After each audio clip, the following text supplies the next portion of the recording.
Dobrodošli u Mobilni Shopov video pregled modela Xperia V. Ovo je model koji se na tržištu pojavio u decembru 2012. godine. Vrlo je sličan modelu Xperia T, takozvanom James Bond telefonu, s tim da ovaj model posjeduje i povećanu zaštitu.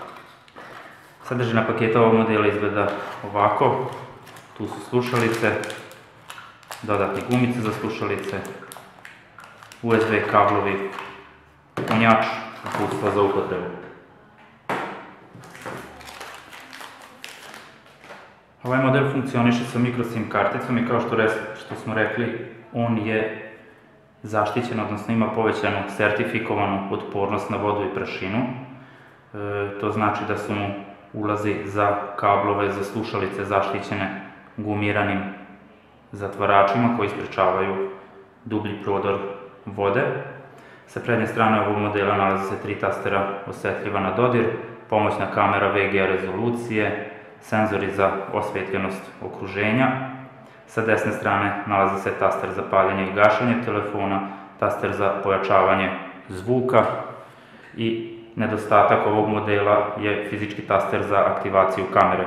To je nešto što su izostavili u Sony kod ovog modela, a što smatramo kao vrlo korisnu stvar. Zadnji poklopac ovog modela je izrađen od plastike, ali je gumiran i ovaj model, zahvaljujući tome, sasvim lepo leži u ruci. Ne postoji strah od nekog ispadanja telefona iz ruke.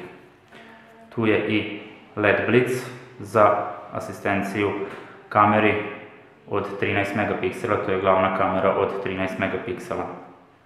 Sa leve strane ovog modela smešten je ulaz za kablove, sa gornje strane, kao što smo već rekli, ulaz za slušalice. Sa prednje strane modela, kao što smo rekli, dominira njegov TFT display. To je display od 4.3 inča koji je zaštićen scratch resistant tehnologijom, to je Sonyjeva zaštita displeja. U pitanju je jedan jasan displej sa oštrim, živim bojama, dobrim kontrastom i što se samog displeja tiče možemo dati zaista samo sve pohvale. Ovaj model funkcioniše sa Android operativnim sistemom, ICS, odnosno Ice Cream Sandwich operativni sistem sa mogućnošću nadogradnje na Jelly Bean. Sama funkcionalnost, brzina telefona je na prilično visokom nivou. Bogatstvo aplikacijama, naravno, također je sasvim dobro. Potpuna Google integracija, znači od Chrome pretraživača do same pošte, Gmaila. Tu je i YouTube integracija.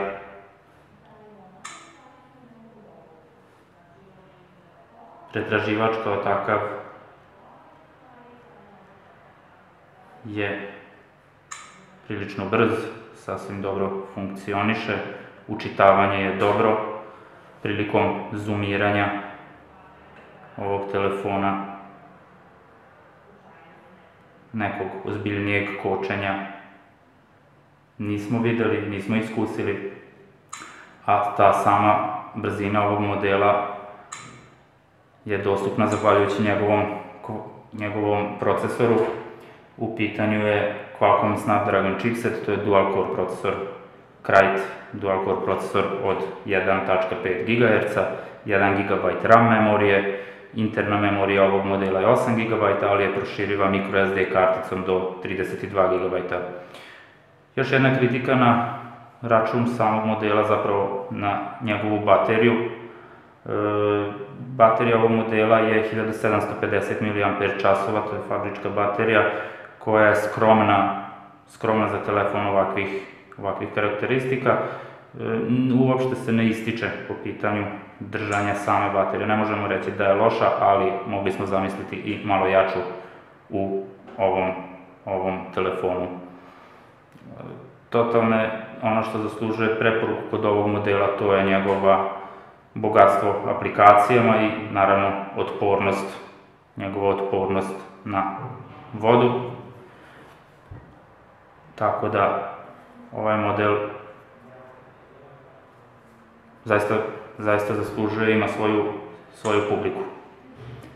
Ovaj model, kao i mnoge druge, možete pogledati i kupiti na našoj stranici www.mobilnishop.com.